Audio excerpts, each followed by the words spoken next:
adik-adik, sebelum kita mendengarkan firman Tuhan, mari kita berdoa terlebih dahulu. Ayo mengambil sikap duduk yang manis, lipat tangan, tutup mata. Mari kita berdoa. Tuhan Yesus, terima kasih untuk kebaikan Tuhan di dalam kehidupan kami. Hingga pagi ini ya Tuhan, kami bersyukur, kami boleh memuji dan memuliakan nama Tuhan. Dan saat ini ya Tuhan, kami mau bersama-sama untuk belajar firman Tuhan. Tuhan, tolong kami supaya kami dengan fokus mendengarkan firman-Mu, sehingga kami boleh mengerti, memahami, terlebih melakukan di dalam kehidupan kami. Terima kasih Tuhan Yesus, kami serahkan ke dalam tangan-Mu waktu kami ini. Dalam nama Tuhan Yesus kami sudah berdoa dan mengucap syukur. Haleluya, amin. Selamat pagi adik-adik. Masih ada sukacita? Amin. Wah, luar biasa. Di pagi yang indah ini kita boleh beribadah kepada Tuhan. Dan adik-adik, siapkah kalian mendengarkan firman Tuhan? Wah, tentunya sudah siap ya.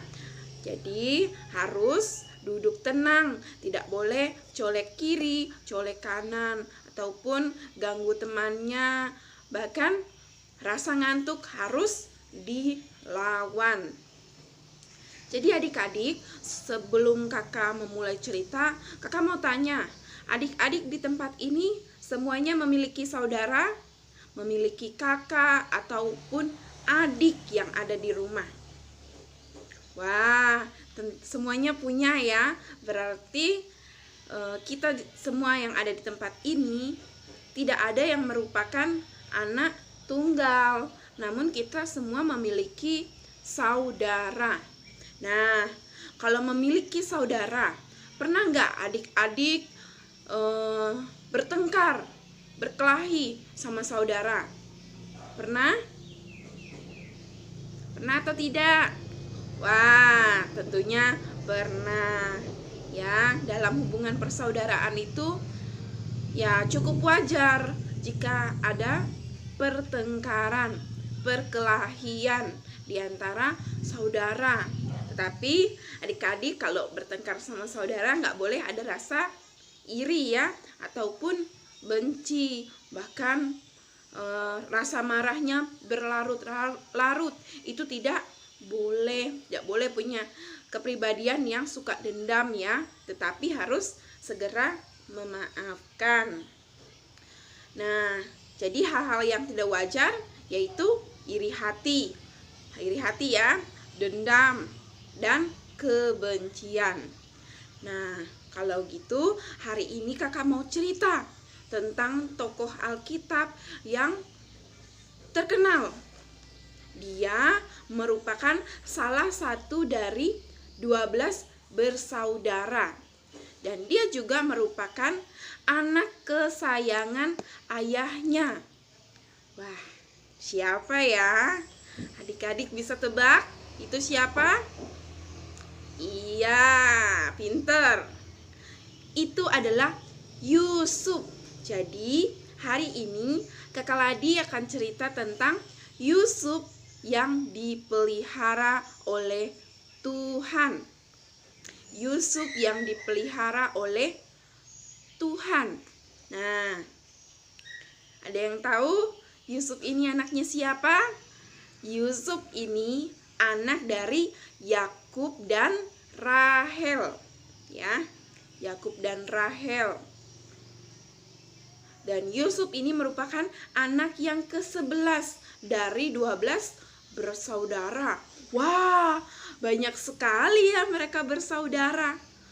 Berarti kalau Yusuf anak yang ke-11, tentunya Yusuf memiliki satu orang adik lagi. Ya kan? Benar nggak? Iya, dia memiliki satu orang adik lagi. Siapa namanya? Wah, siapa? Namanya Benyamin. Ini bisa adik-adik perhatikan. Yang ada di dalam lingkaran ini adalah Yakub, ayah dari Yusuf. Sedangkan yang ada di atas maupun di samping-samping ini merupakan kakak-kakak Yusuf. Nah, ini adalah Yusuf. Bisa diperhatikan? Ya, ini Yusuf. Dan ada nih satu orang lagi yang di sebelah Yusuf yang kelihatannya masih muda banget ya. Namanya Benyamin, adik dari Yusuf. Jadi Yusuf ini merupakan anak yang ke-11 kan dari 12 bersaudara. Nah, Yusuf ini semakin menjadi dewasa. Dia dikatakan semakin ganteng, semakin gagah, dan semakin menjadi orang yang baik hati. Wah, ini Yusuf.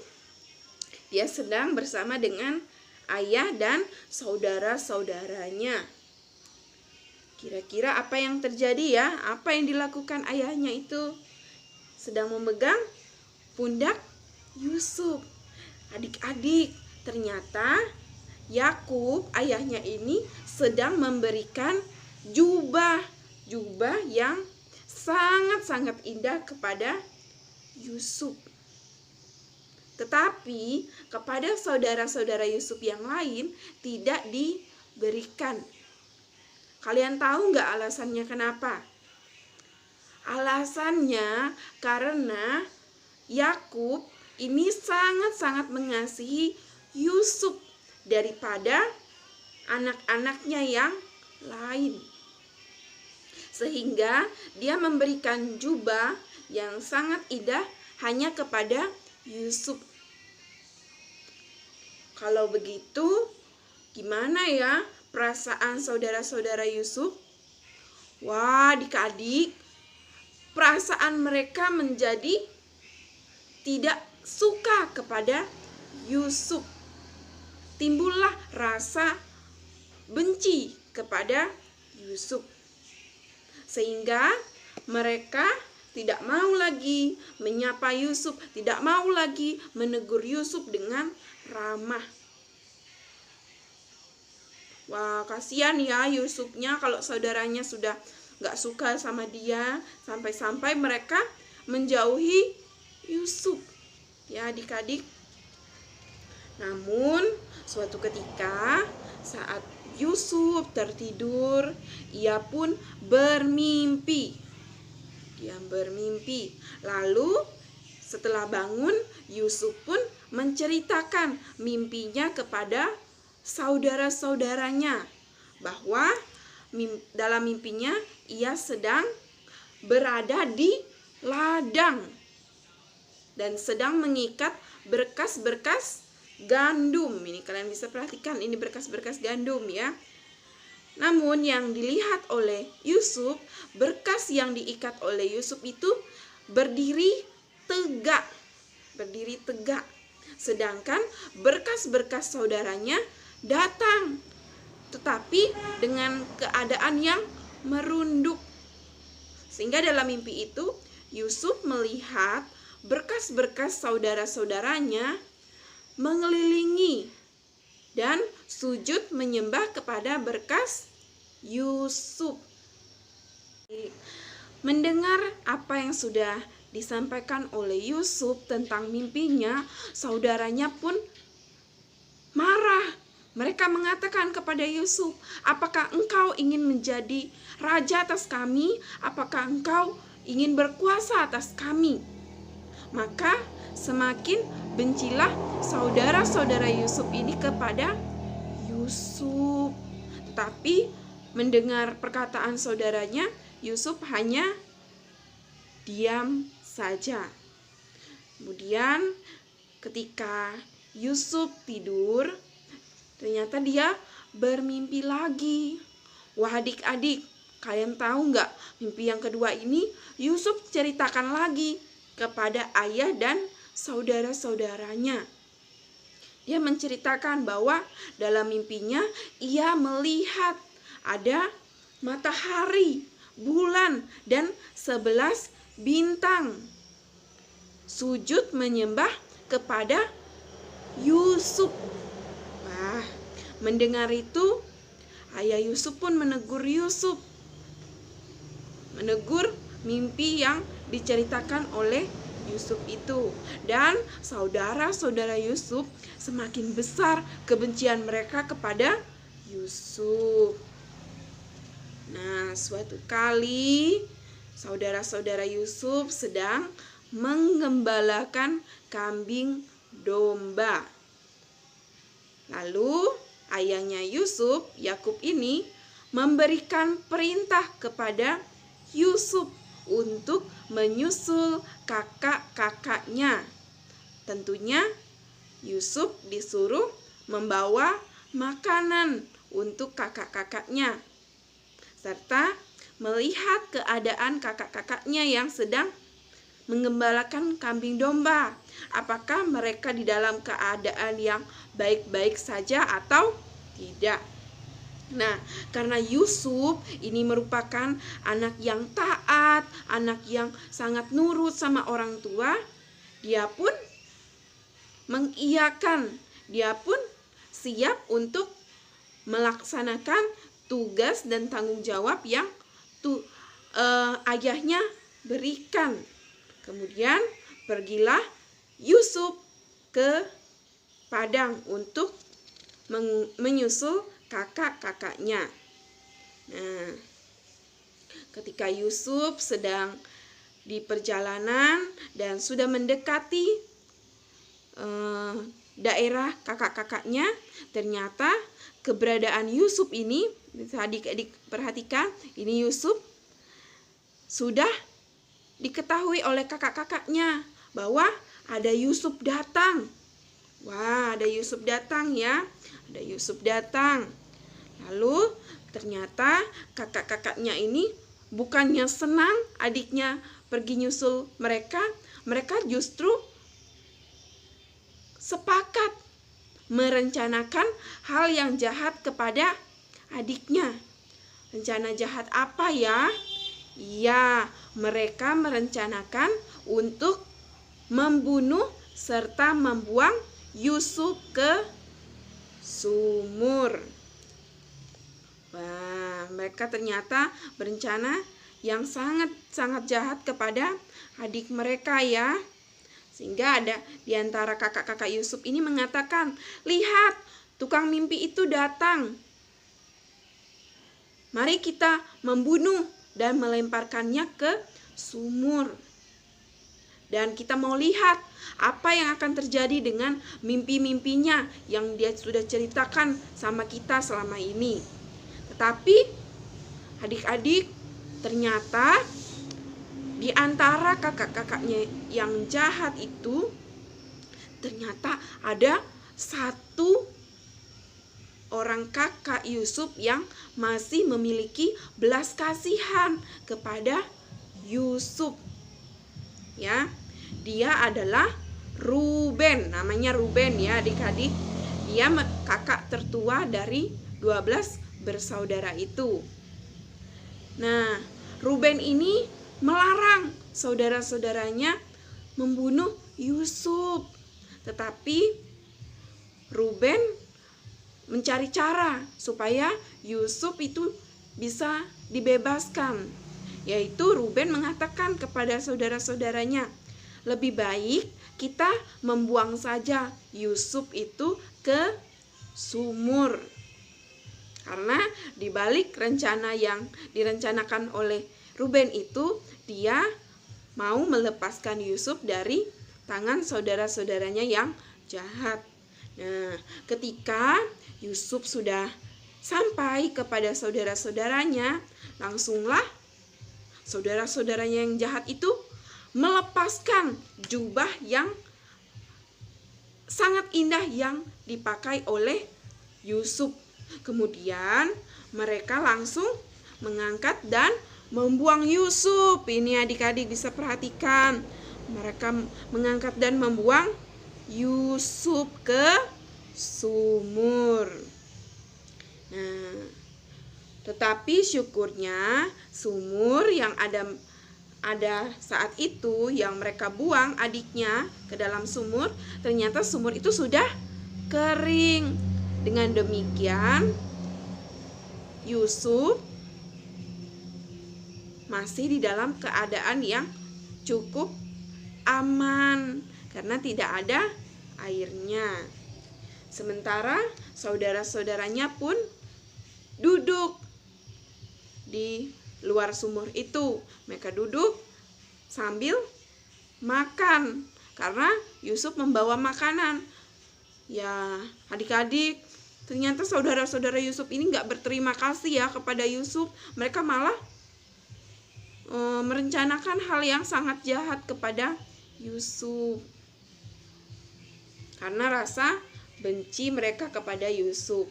Nah, sementara mereka duduk di luar santai-santai, ternyata ada seorang kafilah dari Ismail. Ya, orang Ismail dari Mesir yang membawa untanya. Lalu, saudara dari Yusuf yang bernama Yehuda, dia mengatakan kepada saudara-saudaranya yang lain, apakah untungnya kita membunuh Yusuf? Bagaimana kita menjual Yusuf saja? Kan lumayan kita dapat uang. Wah, adik-adik, ternyata Yehuda ini mau menjual Yusuf. Dia mau mencari untung ya, mau mendapat uang hasil menjual adiknya. Tega sekali ya. Adik-adik di sini tentunya nggak mau kan seperti itu. Masa iya kita jual saudara kita demi uang saja? Ya, nggak mau kan? Ya, nggak mau. Nah, selanjutnya mendengar ide yang disampaikan oleh Yehuda, saudara-saudara Yusuf yang lainnya pun setuju untuk menjual Yusuf. Lalu dijuallah Yusuf kepada seorang kafilah itu. Ini kalian bisa lihat bahwa yang dipegang mereka adalah uang. Nah, dengan seharga 20 shikal perak.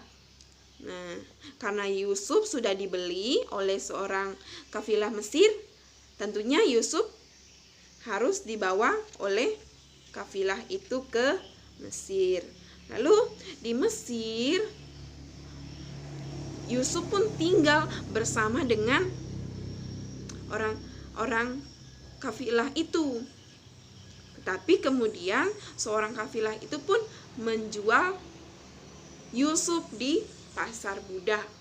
Tetapi kembali lagi adik-adik, bagaimana ya yang terjadi dengan saudara-saudara Yusuf? Kan mereka masih memiliki ayah. Ya adik-adik. Jadi saudara-saudara Yusuf itu mencari ide yang baru untuk menipu ayahnya. Karena kan ayahnya sangat sayang sama Yusuf. Kalau nggak ada Yusuf, tentunya dia sangat bingung apa yang terjadi dengan Yusuf. Sehingga saudara-saudaranya pun membunuh seekor kambing. Nah, lalu dari darah kambing itu mereka mencelupkan jubah Yusuf ke darah kambing itu. Tentunya jubah tersebut berlumuri darah kan? Iya, berlumuri dengan darah. Lalu mereka membawa jubah itu pulang, lalu mengatakan kepada ayahnya bahwa Yusuf sudah mati. Yusuf sudah dimakan oleh binatang buas. Wah, adik-adik, bagaimana perasaan ayahnya? Bagaimana ya perasaan Yakub itu? Kalau baru dia mendengarkan kabar bahwa anak kesayangannya mati. Iya, dia menangis, dia bersedih, dan tentunya dia sangat kaget mendengar kabar itu. Sehingga setelah ditunjukkan oleh saudara-saudara Yusuf bahwa Yusuf sudah mati, dan lihat jubahnya sudah dilumuri darah. Yakub pun menangis. Dia sangat bersedih hati. Ya, padahal kan tidak seperti itu ya. Mereka hanya menipu ayahnya. Dan Yusuf pun berada di Mesir.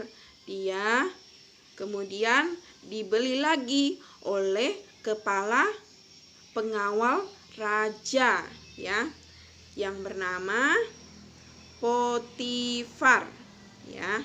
Potifar ini merupakan seorang pegawai istana Firaun ya.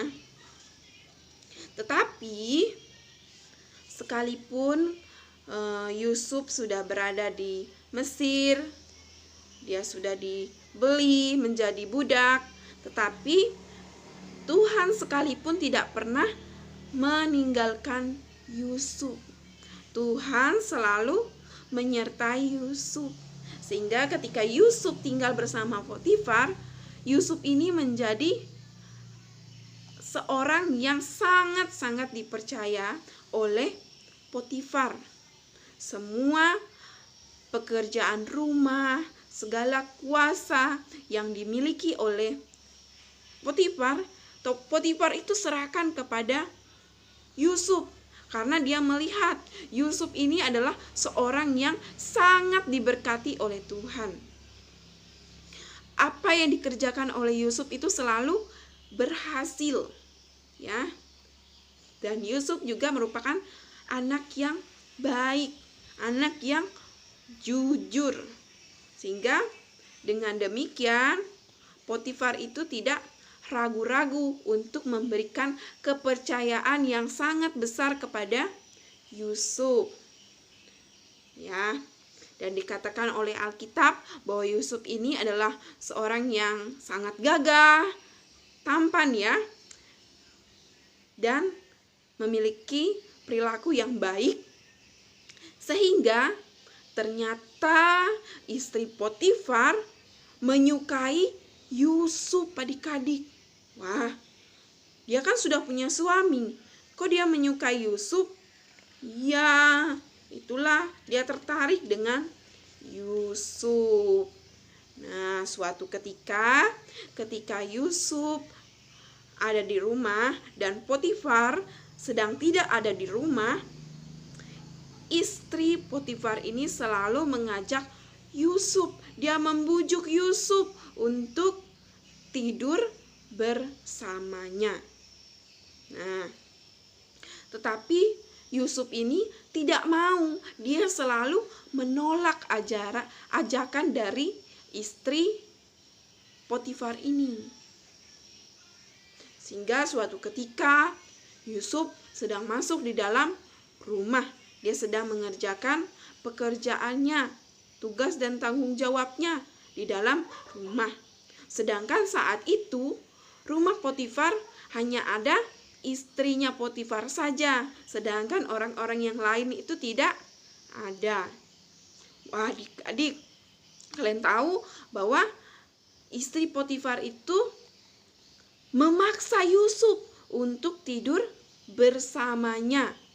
Sehingga istri Potifar ini pun memegang baju Yusuf. Dia memaksa Yusuf, tetapi Yusuf tidak mau, dia tetap menolak. Nah, dengan demikian, karena istri Potifar tetap terus-menerus memaksa Yusuf, Yusuf pun langsung pergi. Dia lari keluar dari rumah itu. Wah, apa yang akan terjadi adik-adik? Ternyata istri Potifar itu marah. Dia berteriak. Sehingga ada nih orang-orang yang mendengar teriakan istri Potifar, langsung menghampirinya. Mereka bertanya, apa yang terjadi denganmu? Lalu istri Potifar bilang kalau Yusuf itu memaksa dia untuk tidur bersama Yusuf. Wah, adik-adik, benar tidak yang dikatakan oleh istri Potifar ini? Ya, tidak benar. sangat-sangat tidak benar. Karena itu fitnah. Padahal kan yang ngajak tidur itu istrinya. Jadi yang berlaku kejahatan itu istrinya, bukan Yusuf. Tetapi Yusuf dituduh. Sehingga ketika Potifar datang dari perjalanannya, istrinya pun langsung menyampaikan kepada Potifar apa yang sudah dilakukan oleh Yusuf. Ternyata Yusuf itu bukan orang baik, dia bilang kepada Potifar. Dan dia mengatakan bahwa Yusuf mengajak dia untuk tidur bersamanya. Tetapi istri Potifar menolak.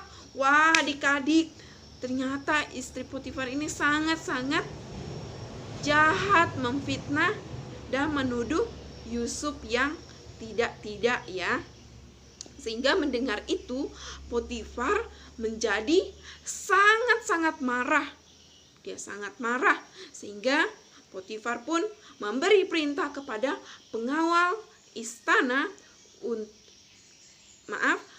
pengawal di rumahnya untuk menangkap Yusuf, supaya Yusuf dilemparkan ke penjara. Wah, sedih sekali ya hati Yusuf. Dia tidak melakukan kejahatan, tetapi dia dituduh. Ini adik-adik lihat, Yusuf sedang dibawa oleh pengawal untuk dipenjarakan. Nah, walaupun Yusuf dituduh, ternyata dia tidak berusaha untuk membela dirinya. Dia hanya diam saja. Karena dia percaya Tuhan tidak pernah sekalipun meninggalkannya. Ya, sehingga di dalam penjara Yusuf ini selalu berdoa. Ini adik-adik bisa perhatikan bahwa Yusuf selalu berdoa, selalu memuji Tuhan, dan tentunya dia selalu percaya kepada Tuhan. Ya, dia tetap setia kepada Tuhan. Jadi, adik-adik, dari cerita ini kita boleh belajar bahwa Tuhan itu sangat-sangat baik bagi kehidupan manusia. Terkhususnya bagi orang yang percaya dan mengandalkan Tuhan Yesus di dalam kehidupannya. Dan Tuhan tidak pernah sekalipun meninggalkan manusia yang percaya kepadanya hidup sendiri. Kalau kita lihat peristiwa yang dialami oleh Yusuf dari waktu ke waktu, dari peristiwa demi peristiwa, ya, sungguh tidak menyenangkan ya. Yang pertama, dia sudah dibenci, dia tidak lagi disapa oleh saudara-saudaranya karena saudara-saudaranya membencinya. Yang kedua, dia dibuang ke sumur oleh saudara-saudaranya. Yang ketiga, dia dijual oleh saudaranya. Dan yang keempat, dia tinggal bersama Potifar dan akhirnya dia dituduh atau difitnah. Hingga saatnya dia harus berada di penjara. Sungguh bukan hal yang menyenangkan, bukan? Tetapi karena iman Yusuf, karena dia sangat percaya sama Tuhan, dia tidak pernah menyerah. Dia tidak pernah mengeluh sama Tuhan. Dia tidak pernah marah sama Tuhan. Tetapi dia justru tetap bersyukur untuk kebaikan Tuhan yang telah Tuhan nyatakan di dalam kehidupannya. Sehingga ketika berada di penjara, Yusuf ini merupakan tahanan yang sangat disayangi oleh penjaga penjara itu, adik-adik. Wah, ternyata di penjara juga bisa disayang ya sama penjaganya. Wah, ya demikian yang dialami oleh Yusuf. Ya, jadi dari cerita ini adik-adik kita boleh belajar supaya kita memiliki iman yang percaya sungguh dengan Tuhan. Dan yang kedua, adik-adik yang memiliki saudara, memiliki teman, tidak boleh memiliki rasa benci atau rasa iri hati kepada saudara ataupun teman kita. Nah, jika kita kelahi sama teman ataupun saudara, kita tidak boleh dendam. Kita harus segera mengampuni, sebagaimana Tuhan sudah mengampuni kita. Ya, adik-adik. Sekarang, untuk mengakhiri firman Tuhan pada pagi hari ini, Kakak Ladi akan memberikan satu ayat hafalan ya. Satu ayat hafalan yang terdapat di dalam 1 Petrus pasal 1 ayat 14. Ayo kita buka. Ya, sudah ketemu semua? Ya, 1 Petrus pasal 1 ayat 14 yang berbunyi, hiduplah sebagai anak-anak yang taat. Ayo sekali lagi, hiduplah sebagai anak-anak yang taat. Ya, nanti dihafal ya, minggu depan baru kita menghafalkan lagi. Jadi dari ayat ini kita sangat ditekankan harus memiliki karakter atau sifat, yaitu taat. Taat sama siapa? Taat sama Tuhan, taat sama orang tua, taat kepada guru, dan taat di dalam melakukan hal-hal yang baik ya. Mari kita semua harus menjadi anak-anak yang taat, yang sesuai dengan kehendak Tuhan. Amin. Marilah kita berdoa. Tuhan Yesus, terima kasih untuk waktu ini ya Tuhan. Kami boleh bersama-sama untuk belajar firman Tuhan. Kiranya kami sebagai anak-anak-Mu boleh mengambil teladan dari Yusuf yang taat, yang setia, sehingga dia selalu dipelihara oleh Tuhan di dalam kehidupannya.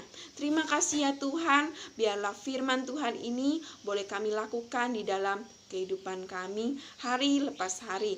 Di dalam nama Tuhan Yesus kami berdoa dan mengucap syukur. Amin.